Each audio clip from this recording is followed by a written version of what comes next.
What Andenster and SoaR will think up here as we get ready, and it's going to be a band start for SoaR. Let's see what they go for first.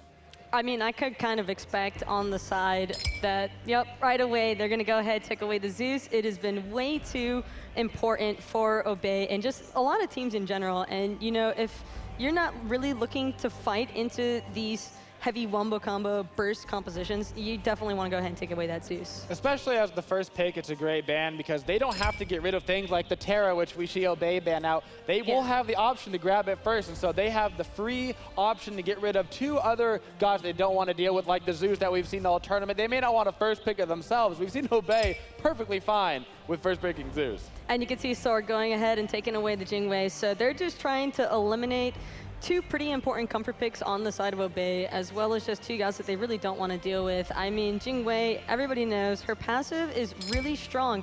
And I really like how Obey are opting to just go ahead and take away the healer support composition options from SoaR.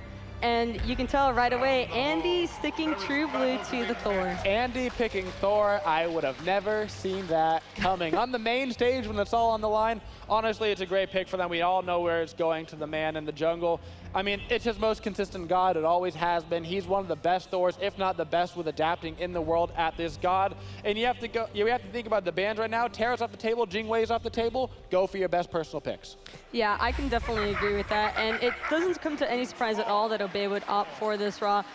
I don't really expect SoaR to try and opt into an Odin composition just because it seems a little bit unconventional for them, and I feel like they probably have better strategies for dealing with Raw. But at the same time, Obey, I can kind of expect them to pair this with more of their typical picks, such as an Amir or even a Kepri. That's a pretty surprising one coming out so soon. That's an interesting pick, and now when we start to think about that Odin, possibly if they wait later on for maybe a 4th, 5th pick Odin, the Kepri can't get out of the cage. Raw obviously has a very hard time against the Odin. It could be something that they look for later on in this. You have to look at Obeo as well. Because they drafted that Raw and Sylvanas and Terra were off the table, for the most part, they're going to have the only healing in the game. You could look maybe on sort of draft something like a Guan Yu, but he's not as strong right now as the rest of the gods. Yeah, I feel like Obey are kind of going to be having a little bit of difficulty considering that SoaR got this Yanis as well. That's a very comfortable pick for Met Yankee considering that Yanis is an excellent god at engaging and disengaging. And so when you when you add the Thor ultimate into all of that, it's going to be pretty hard for Obey to try and avoid a lot of the map pressure coming out from these two picks alone. And he mentioned earlier, Snoopy loves those mage ADCs. He's been playing them in the mid lane. He's played them in ADC. They work in both roles really well. And so we see him picking up the Soul. Earlier this tournament, we saw Barracuda do really well with Soul. Yeah. I expect Snoopy to do just the same. Yeah, and the best part about SoaR is that I feel like she's one of those, and probably the only mage ADC that has a really easy time from the early stages of the game. As long as you get like a reasonable support pairing with her, they should be fine in that duo lane, considering that she has such safe clear, and she has a lot of poke potential into the remainder of like Ataraxia's typical god pool. So I wouldn't be surprised to see him try and pull out an Izanami even, because I mean Ataraxia is known for more of those unconventional picks, and I feel like he would feel a bit more comfortable going for that. He does like the Izanami pick a lot, and we've seen that do good things and bad things this tournament. So he always has the option. We see the Nikkei come out from Obey. This could be a flex pick. They could run it in the solo lane. I hope they don't, and I imagine that they won't. But they always have the option of there, but most likely that will be going towards the jungle. We've seen Captain Twig play it earlier, and so we can see him play it again. Yeah, and I would imagine that, like you mentioned earlier, Nikkei, it's just so easy to interrupt her clear in that solo lane, so it's a lot safer for them to just go ahead and probably put it into the jungle. And you can tell that SoaR automatically, just in case, going ahead and getting rid of that tier pick for Obey. Yeah, we talked about the solo picks not really getting in that top 3, so you always have the option to save your second bans for those picks. Variety had a brilliant game on tier earlier in this tournament, and so they're getting rid of it. And the Itsunami pick, which we talked about, we knew Ataraxia was going to be leaning towards it, and so they got rid of it. They said, we know what? We know your comfort pick. You got to play something normal. Ooh. What do you think about that Ymir ban as well for Obey? I think that it's interesting, but also a really smart decision by them to eliminate the Ymir, because Ymir could also work really negatively against them if SoaR were to have it, Jigs is a really well-known Amir player. His Amir is honestly really devastating. He's an excellent use of the walls, and it's really hard to get away from him. And considering Obey's draft, they don't really have anything that can safely get away from Amir. So it's just better for them overall to just take it off the table. Particularly if they were looking at that Freya before then as well. Yeah. They knew they were going to have that. You don't want to have to waste your Freya ultimate just to get away from the wall every single time. That is not going to be worth your while. Ratatasker coming out from SoaR. What an interesting draft. Ratatasker and Thor. Looks like we're going to have some Baskin Ratatasker. Yeah, Rat solo. I mean, we saw it work quite well in the past, and you think about that global presence there for Rat, Giannis, and Thor, that's a lot of pressure that's going to be sent toward Obey. And we could potentially be seeing a Chiron ADC Freya in the jungle. Please don't. You're saying please don't, but I mean at the same time, it's not something that Adarex is Wait, but then that with. means you take Nike out of the jungle. This has got to be a shot. I told Ataraxia yesterday, I said, please don't play Chiron. I love you, but don't play Chiron. There's the Erlong Chen. That's the pick we're looking for to throw over in the solo lane. I would have loved to have seen the Chiron personally. I mean, the pony doesn't get enough loving. The pony doesn't. You just want to, again, you just want to watch the world burn, Taco. I'm set. All right.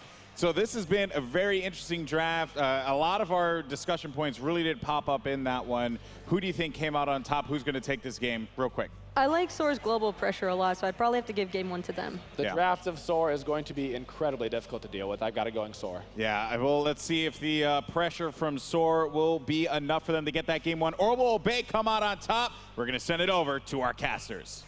Thank you, analysts. Here I am up top with Anatoly and Fumble for this very hype matchup, probably our most hype match of the day. Absolutely. SoaR Gaming, Obey Alliance. We're here in the quarterfinals right now, best of 3. I love the composition from both of them, though. You got global pressure from one, and then you got more of this late game carry, sustained composition out of Obey on another side. Yeah, I'm more interested in this duel than with the Kepri-Freya combo. Early game, you'll have the poke, and you have potential to push as well with that. I feel like that's going to be really scary in the late game. Freya, you definitely don't want to deal with that. You're going to have to be really careful about your positioning. But on one side, we see SoaR, Jigs picking up the get. We saw yesterday how powerful Polar Bear Mike was playing the get, making sure that MLC Stealth was staying alive the whole time. I'm expecting Jigs to do a good job keeping his teammates alive as well. Yeah, and that's going to be his job. His job is going to be to protect his teammates, and protect his ADC, Snoopy on the Soul. And hopefully he can keep him alive for as long as possible for the team fights. We saw Panda do a similar thing yesterday with the Kepri, which is back on, using great use of the revives with that character. You definitely want to be sure that you're always in the right position at the right time. And I know Jigs is always liking to make those plays from a backline safety, especially when you have such aggressive frontliners for his teammates. Look at Obey again. They've gone for the 3 boot start twigs, knocking up Andy there. Andy very low. Oh, he got caught with the rising Panda-like. dawn. Amazing first blood coming out of Panda-like. That was a perfect body block. They body blocked him for about a good half a second, got the damage off, and Kepri got the kill with it too. It didn't get caught during the hammer, but he couldn't get out in time. The body block was real. The hammer was just slightly delayed. I felt like he could have got it off earlier if he wanted to. Yeah, it might just be the first day jitters. Sorry, second day. Do you think that he was still holding on to his ability for a little while, and then finally, once he got pounced on, then he leveled it up there? Perhaps. Usually that's what you should do. Just save it until later on, or if you get picked, then choose an ability. SoaR still going aggressively, looking for the invade. Panda-like takes the damage. Twig doesn't get the knock-up there. Excellent knock-up from Jigs in return. Panda-like very low. Andy looking for the return kill. Shell is popped by SoaR here. Variety chased back into lane. Good route there onto Jigs, but SoaR again going aggressively for the speed buff. I like the idea because they did have the Wrath on Baskin, but he did use it offensively, so now they won't have it to confirm the speed buff, but they're not done yet. They want to get Variety out of the equation, Twig. but a beautiful triple knockup by Captain Twig, gonna save Variety's life there. And he's saving his own speed buff as well. Look at him, he's just chasing down Jigs, forcing him away from the blue and the speed buff, saving all of his jungle farm and saving his solo lane. And yet again, 3v3 on the right-hand side, so that means left side in the Hunter position, it's just going to be a 1v1. This is not something that we're used to seeing before Worlds. Look at Snoopy, he's level 3 before a minute. That's Soul, basically, with 100% heat. You have so much more attack speed, so much more damage. It's very difficult to keep up, especially if you're Freya. Yeah, and early game, Freya doesn't have the best push at all, especially against the Soul. Soul will have the Stellar Burst ready, ready on cooldown. As a Hunter player, tell me why you would go for these cooldown boots on Freya rather than a starter item. So this is Atarexia's style. He always finishes boots with his shoes of focus, or he goes ninja tabby if he's playing a physical character. Personally, I think it's a pretty interesting idea. He gets the full movement speed for the early game. He's going to have a little bit more mana as well. It's a little bit of a trade-off, though, in the solo lane. We see so much action on the right-hand side as the rest of the team is trying to figure out the correct jungle pathing. Finally, we see Khepri. We see Panda like on the left-hand side finally regrouping with Atarexia, recognizing that he's going to struggle a little bit in the 1v1. So you have to assist the Freya, allowing her to get to the mid to late game safely.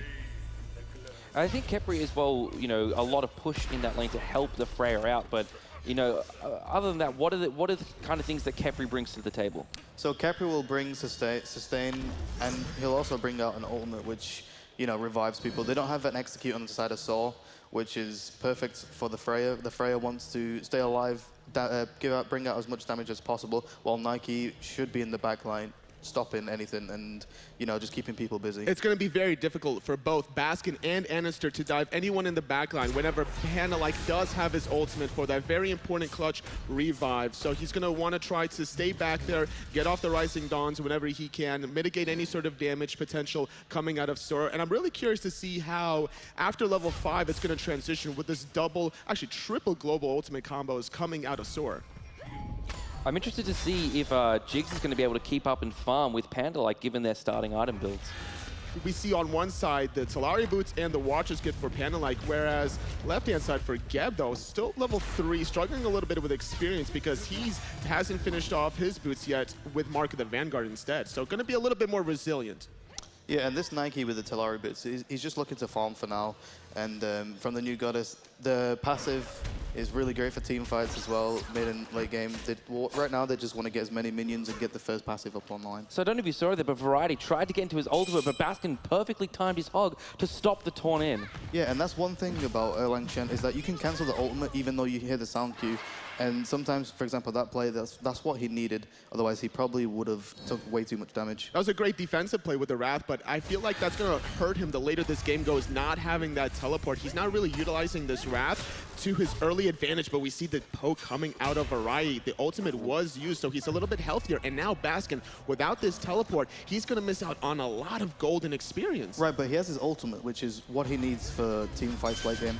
Oh, Twig jumping in there, missing. Double tap from Andy, comes out just to get a little bit of poke onto Captain Twig, where right-hand side mid-Harpies fall the way of Obey Alliance. And Pretty Prime's getting a lot of farm here in this mid lane. Level 6, ultimate is available. Great positioning overall by Obey Alliance. They're really utilizing this raw pick just to be able to group up, find the sustain whenever they want. So nice little portal just to deter Panda from even the idea of pulling Jigs there.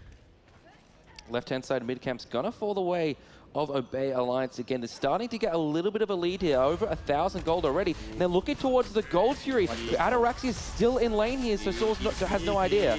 They have no idea at all, and the Searing Pain comes out. There's nobody in position from SoaR at all. They're conceding the Gold Fury at 4.5 minutes. They were getting their own speed buff instead. Yeah, that was really well played. Even though Yankee has a global ultimate, they had no idea. Ataraxia was still in lane for a short amount of time, and it was only 3 of them that was doing the Gold Fury. And look at the vision control all over the Gold Fury. There's 4 wards from Obey at the gold underneath aggressively. So even if there were members of SoaR coming around the corner, they would have spotted it from a mile away, and they could have made a judgment call of whether or not they stick on the gold or concede it. Variety taking some damage here, uses the ultimate. Can he get the heal off in time? The turtle form is perfect, giving him that health shield, and there you see the regeneration coming through. Great survival, but neither ultimate was used by SoaR to be able to trade off the ultimate, but now Baskin going into the sky. I think he was trying to look for the speed buff invade, but he's going to see too many members. He's going to have to back off, obviously not wanting to take a 1v3. And that's a really big global ultimate down for the side of SoaR. And, you know, the Ratatoskra ultimate can actually allow you to get from solo side into the mid lane and start influencing some of these fights. And now there goes his CC immunity. So if he gets caught in this root cripple into a taunt, potentially anything like that, then he's going to be in a world of hurt, especially considering the fact that he already missed a wave earlier on. So if this happens again, then we could see potentially a huge snowball coming out of Variety. And playing Erlang Shen, that's the last thing you want to do, is give this kind of a warrior assassin mixed hybrid any sort of potential to grow. Yeah, and Erlang Shen is known for his snowball potential, where he can just get a cripple, get a root, and just completely wipe a team fight. still having a 1-level advantage, taking a little bit of poke by Variety, still not afraid. He has the turtle if he needs to get a little bit of a shield help. He has Captain Twig, though, right behind him, trying to do a little bit of poke, but gonna force out the dash when Andy right around the corner. He teleports in actually, and it's Captain Twig just jumping away. Slow here from Met Yankee, hits the unstable vortex. Cataclysm from Jinx, but excellent ultimate there from Twig to keep himself alive. Great timing of the ultimate, but now Snoopy's in a lot of trouble. 1v2 on the left-hand side, Ataraxa in the sky. Snoopy, though, with the level 1 Sanctuary, not gonna matter. Great kill by Ataraxia, and now they're gonna go for an invade. Yeah, that was well played from Panda Lake and Ataraxa. They knew that Thor was on the opposite side of the map. And one thing I also want to mention is that Snoopy's been playing super aggressive this game. That's why their tower's like less than half HP. And on top of this is the power spike for Ataraxia. He has the Fatalis after the cooldown boots. And a little bit of trouble here, under 50% HP. Taunt from Variety didn't land. Jigs actually blinked in there. Captain Twig looking for Jigs. There's the ultimate there from Met Yankee. They're looking for Twig here. Up in the sky, Andy crashing down. He's looking for him, but Met Yankee picks up Prime. Twig's the next target. Baskin picks him up. And this is the global presence from SoaR Gaming. They utilized all 3 of their global ultimates just to be able to get in position to take out those 2 members from Obey, and they're not done yet. They still want to get a little bit more. Yeah, and that's what SoaR needed. SoaR needed a great team fight. The Yanasol was positioned perfectly. Rat already queued the ultimate, and Thor was in the air as well. The triple global presence in this team is amazing. Well, luckily, though, for Obey, that they have nothing else to get off of this. They're going to be able to bully out Baskin in the soul lane, but that's fine. Despite Obey losing those 2 members, there was nothing that SoaR invaded from in the jungle. Goldfury was already down from earlier on, so I would like to see more aggressiveness from SoaR to maybe capitalize off of some invades. Yeah, and like you said, they only got two kills there, but the early Goldfury will still keep Obey ahead. Oh, Snoopy's used his immunity frames already. Panda likes here, along with Twig and Ataraxia. He could be paying for his pig invade. That damage is filthy. And the Down falls Snoopy. From Pretty Prime from a distance, just to be able to help secure that kill with the Sanctuary still being down, there was no possibility of survival for Snoopy. Yeah, and that's why these Shoes of Focus is so good early game, because they have the Shoes of Focus. He has the extra damage early game, and he goes straight into Fatalis. He doesn't even need the starter because he knows he's going to lose the lane anyway. And now we've seen the soul lane, though. Variety getting caught in a 1v2, using the ultimate. Can he get off the heal in time? He does, so he'll survive for a little bit longer. But yet again, the ultimates from Baskin and Anister are now available. If they wanted to dive this with Jigs right here, they could, and utilize that Geb shield. SoaR, they're going to back away a little bit here, just poking their head towards the solo lane, keeping some pressure up, getting a little bit of farm. Panda like portaled, unstable vortex. He actually managed to dash away from the damage here. Twig looking to turn onto Baskin. Pretty Prime's here as well. Baskin forced up into the sky. Not after taking a lot of poke there. Met Yankee ultimate, looking for someone here. Here's Prime getting the heal down onto his team. Jigs in some trouble. 3-man Cataclysm. No follow-up damage, however, and Prime gets the kill along with Panda. Nowhere to go for Jigs, and that's the difference between using your global ultimates offensively versus defensively. But now Anister trying to do something on the left-hand side, not going to capitalize on it. Ataraxia was just too far behind. That's the communication there between Snoopy and Anister. Yeah, and Ataraxia had a ward where he saw the Thor, on the way to the lane, and Ataraxia knew that he just needs to back off and just, play it safe. It's interesting to see how these hunters have adapted that kind of style. Sometimes people take an ego fight in that hunter role just to prove that, hey, I'm better than you. But no, in this situation, you don't take the ego fights, you back off, you respect the global presence. Yeah, Ataraxia has said that, in competitive play, you should never try and go for the 1v1, or very rarely. Right, but Ataraxia is one of those more passive players. He waits into the late game. That's his how he plays, and it's working out for him, for his team right now. Especially on the Freya. Look how much damage he's doing to Snoopy. He's even going to go into the sky. He does get the Geb shield as well as the Sanctuary, which is so important for the future game. Twig there taking a bit of damage. Andy teleports towards him, but no follow-up damage there. Unstable Vortex off the mark. Looking at our hunters again, though, Snoopy gone into this utility Pythagorean's piece. Yeah, so we just mentioned as well that Ataraxia was going for, he's one of those more passive players. But in this line, it seems that he's opted to change it with the Freya and the Shoes of Focus. It's a great option for him as well, like you mentioned before. He likes to farm, he likes to get a little bit more in the lake. And great little snipe from Pretty Prime, just being able to snag away those 2 Harpies. And that's a good thing whenever you're a raw player, because your ultimate's slightly shorter cooldown than most mages. Goldfury being started up again by by Obey Alliance. SoaR, though, know what's going on. Snoopy hanging around the corner. He doesn't have any follow-up. Twigs here as well. Through space and time, coming through. Can SoaR get there in time? But no. All they do is get Obey Alliance off the gold tree. But that is so worth because of all those ultimates burnt. 2 ultimates being traded there through space and time and the Anvil of Dawn. So now, SoaR can't use that offensively if they want to for the next 80 seconds or so. So this gives a little bit of a leeway for Obey to get to the late game. And I'm looking at these 2 team compositions here, and I'm still favoring Obey in the late game between this Freya, Khepri, and Ra. That was well played from Obey just there. They forced 2 ultimates, one on Anderster and one on the Yankee. And all they want is just to force those and look for another Gold Fury early game. When I'm looking at Anderster here, I'm always thinking about his momentum, that he always wants to look for the plays, but I'm seeing only one time so far this game that he's been able to make any plays. What do you think that Anderster needs to do with his team now to start getting off to a little bit more of a role here? He needs to help Snoopy in the dual lane. Snoopy's been getting called out and poked, and his Aegis has been forced multiple times. I think he needs to stay on that left side of the jungle and stop giving them that free Gold Fury, aggression and potential to steal it and, Baskin, solo lane. We haven't really talked about him much this game. But Ratatoska not really having the impact that I think SoaR would like him to.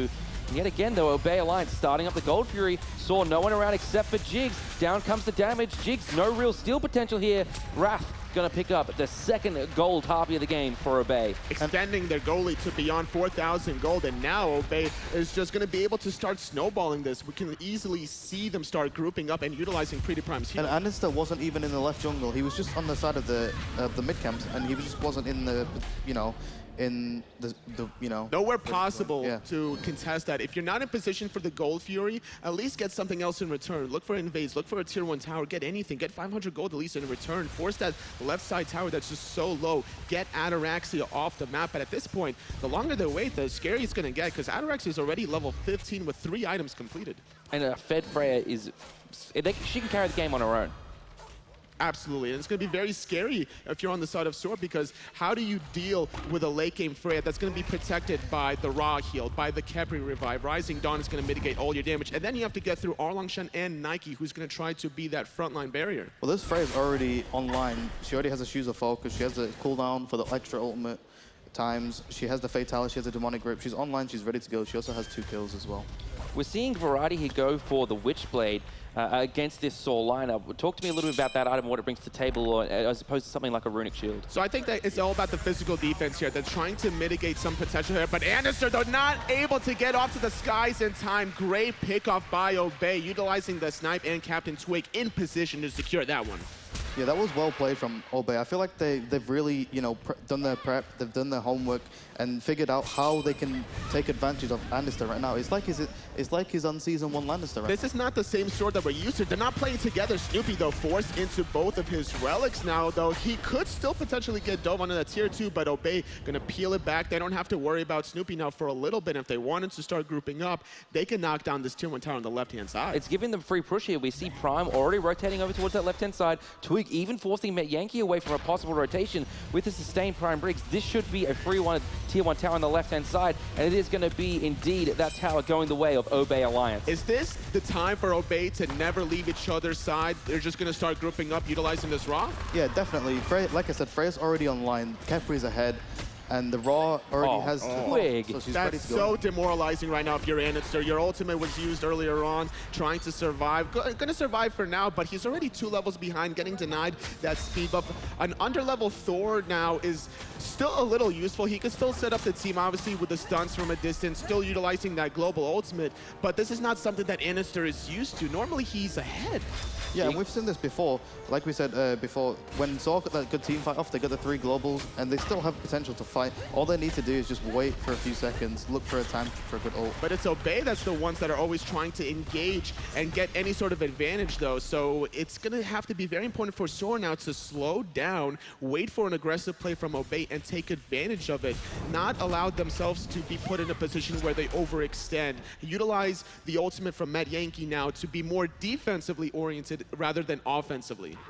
We're seeing Pretty Prime here going, speaking of offensive, going a more offensive build than we're used to. You know, usually he goes something a little bit more utilities for his team, but this time it seems he's going for pure damage. I feel like that's just because he's ahead, you know? And yes. that's why he just went for the fourth. He has to be able to get off as much damage as possible because his snipe is a shorter cooldown than the Giannis snipe as well. So he's going to be able to get off any sort of poke. He has a decent amount of setup between the All-Longshan and Root Cripple. We saw what Eager was able to do with it in the Super Regionals and their group stages. So he's relying on the setup from both Variety and Panda to get off those snipes. SoaR's down here, looking at Met Yankee's build. Does he just go for the Soul Reaver rather than Toth here? I feel like he should just go for the Thoth. It's still 16 minutes in the game. He's going to get extra damage, extra mana, and the Soul Reaver.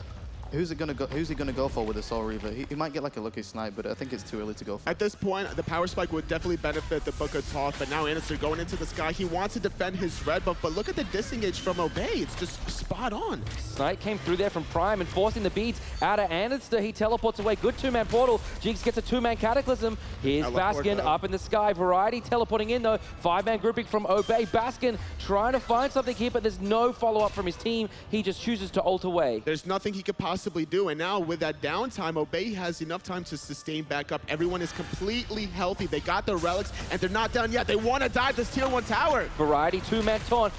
Shield forced out there onto Snoopy. There's the ultimate from Twig as well. Baskin solo. Ataraxia gets one kill. Up in the Valkyrie's discretion. He's looking for another one. Twig's the one that picks up the Janus. Met Yankees down. Tier 2 tower being dosed. Snoopy still so low. Ataraxia going for it. Twig jumping away as the tier 1 tower is still up. And they're going to take it. Though, and that's going to be Obey granting the tier 1 tower in the middle access, but they're not done yet. They want to go for the tier 2. The respawn timers for both Baskin and Met Yankee above 20 seconds, utilizing that raw sustain to their advantage. Anister thinking about doing something from behind, but he's 1-on-5. There's nothing he can really do, and now Obey still have time. They're going to go for the Gold Fury.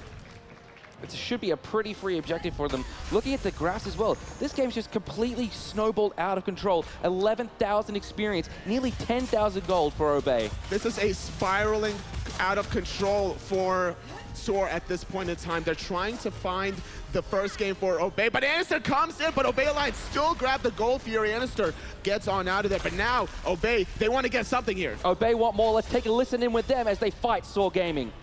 Get out. Making us back up. Get out. We just got We so got much 2K, gold. right? I got 2K. Yeah, I got Get red. No, Press off after. get red on the way back. Okay, Yeah? I'll drop it on the ground. No, I want to farm because Drop it on the ground. Everybody should back. Everybody should back. Oh, yeah. Alright, safe. Just spread out. All right, excellent disengage there from Obey Alliance, and I feel like that's something they've really excelled here at Worlds is their discipline in knowing when to take fights and when to just leave. They get the objective, and they're able to bounce back off of that. They don't want to overextend. No, and that was a classic EU game. You know, they gave Obey the early lead, and all they're doing is healing up, taking poke, healing up, taking poke.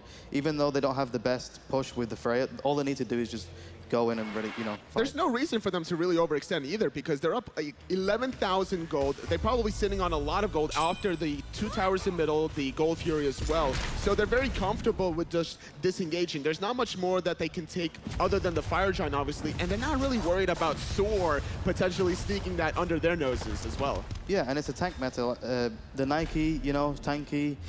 We saw this in the group stages. We saw this in Super Regionals where people in the EU meta was go tank meta, Athena's jungle, and Ymir jungle. It's going to be very difficult to lock anyone down, but now Obey grouping up. A nice Cataclysm from Jigs, though, but under the tier 2 tower, utilizing the sprint just to disengage. The double global ultimate, though, coming down. Anister crashing down, spin to win comes through. Here comes Baskin, 2-man knockup. Ataraxia in some trouble. Beautiful Sanctuary to immune the damage there from the snipe. Prime as well, doing some damage. Ataraxia low, but here's the Ra sustain. Ataraxia almost back to full health. And there's nothing else for SoaR to do. They utilized all their cooldowns to be able to defend, but now Twig going in, utilizing his ultimate. They're diving. They want to find Snoopy. The rest of SoaR left them to die, and that's going to be the first kill. They're going to remain here, though. Grab this tier 2 tower. This could either be a Phoenix or a Fire Giant call immediately after. This game is absolutely one-sided at the moment. Obey Alliance have dictated the pace of the game from that start, ever since that first blood, and now they're looking to start to finish the game. Let's do a listen in with SoaR Gaming and see how they're going to respond to this aggression from Obey Alliance. So just kind of couldn't do it. I don't think we should use Hawk in the fight. Yeah. I don't know. I'm not trying to like blame you. I mean, that's not all it is, obviously. Like, obviously, we could have played better.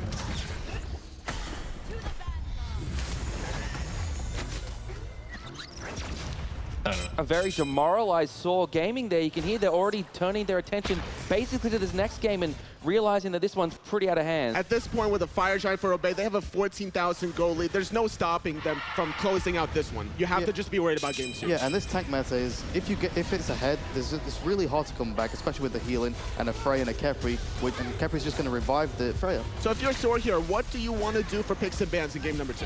I feel like they should ban the Nike. Captain Twig has played it multiple times already, and it seems to be working out really well. Panda like just casually staring down the rest of the members from SoaR. Yeah, he usually likes to clap a lot in front of the player's face, you know, get a little bit inside their heads. Do you think that's actually affecting SoaR at all here? I think it definitely is, and this is one of those people who, you know, they take more attention into that. We actually saw it affect him there. He used his Thor ult. Prime gets a snipe onto Snoopy. Middle Phoenix being chunked down now. Ra heals coming through. Yet again, just so much sustain for Obey Alliance as they take the middle Firebird. They're going to be able to knock down the second Phoenix of the game, but look how careful and patient they are. They don't want to go for the Titan quite yet, despite picking off Snoopy. They want to make the Titan as vulnerable as possible. They've got so much gold in hand. Do you think after they take this tower, they're just going to back by and then look for the end? Yeah, they should go back at this point. They've already got everything they can possibly get, unless they go for a Phoenix. I feel like that's too greedy, and just go back, get more items, make it harder for the enemy team to come back into the game. So SoaR is just basically out of this first game. They have to find a way to bounce back for game number 2. We have seen miracles before, though, in the past. In the launch tournament, SMITE against Cognitive Prime, as well as Cloud9 in the EU regionals back in the day. Yeah, we've also done that against NRG, and it was really hard to do, but I feel like SoaR need more items before they can actually, you know, have a chance to go in, unless they get a triple global ultimate onto the Khepri and the Freya. It's going to have to be a miracle here for SoaR to bounce back, but for game number 2, I'm expecting a lot more adaptations. I'm really not expecting this global ultimate from Baskin playing the Ratatasker. I just didn't see the impact from it this game. You know, we've seen him play more Warriors in the past. Do you think more frontline would have helped this SoaR lineup? I think it was just Andister, honestly. I think he should have helped Snoopy, because Snoopy was trying to play super aggressive against the Freya, and they also gave the Gulf Furies away way too early. Do you think it was that one gank from Panda-like that just swung it in Ataraxia's favor ever since that point in time? Definitely. That's what happens in the dual lane, especially against the Freya. If Freya gets ahead, even slightly, she'll start taking the game.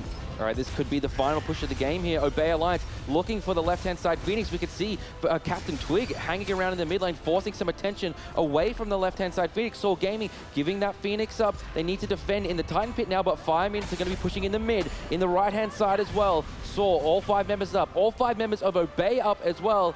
This looks to be the end of the game. Fire Giant still available, though, for Obey. They want to find the right timing window. Maybe catch somebody out of position. Look for the root pulled from Panda-like, forcing the hammer out of Annister, waiting for the Firemans to get ever so closely to this Titan, and this could be the final push. And it's the Baskin up in the sky. Baskin gets one, Andy gets the other. Met Yankee with the snipe, but there's no damage here for SoaR Gaming. Titan getting very low here. Jigs gets the Cataclysm. Prime picks up Baskin. The Titan under 25% HP. Obey Alliance going for the win. They pick up game number 1 here against SoaR Gaming.